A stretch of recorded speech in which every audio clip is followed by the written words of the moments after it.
In today's generation if you are practising Muslim तो कुछ चीज़ें आपके लिए मुश्किल हो सकती हैं। जैसे हमारे अराउंड बहुत सारे फितने हैं, कभी कभी जिससे बचना इज़ क्वाइट चैलेंजिंग, क्योंकि चाहे लड़का हो या लड़की, आजकल everyone is educated, everyone is working, which is a good thing, but we also have to take care that we don't cross our boundaries.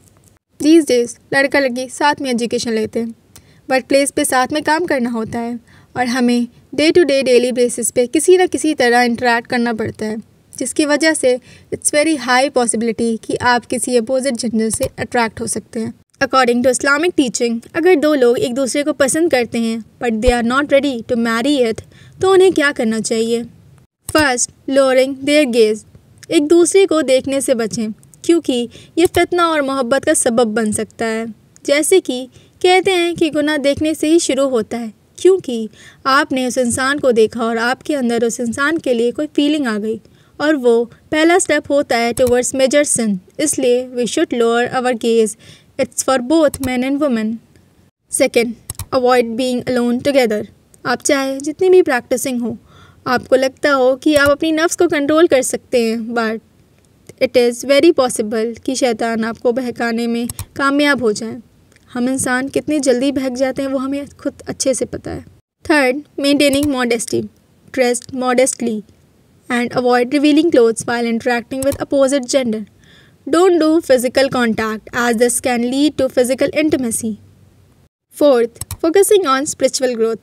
अल्लाह से अपना रिलेशन स्ट्रॉन्ग बनाने पे फोकस करें through prayer, fasting, charity and concentrating while performing your prayer.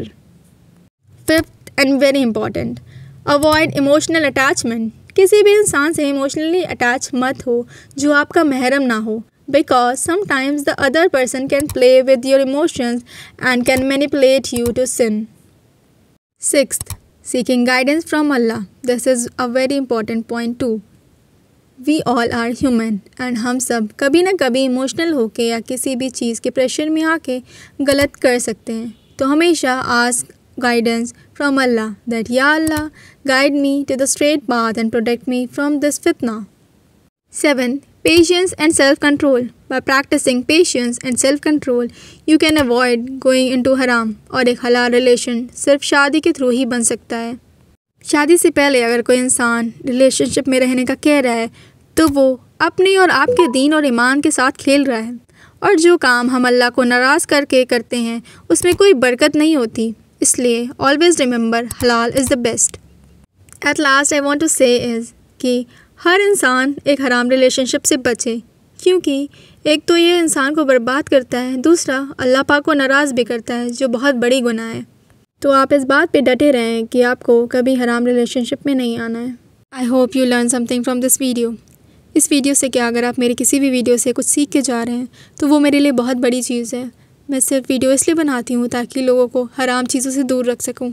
Subscribe करना या ना करना आपकी मर्ज़ी है। I will keep making videos like this. तब तक के लिए अल्लाह हाफ़िज़।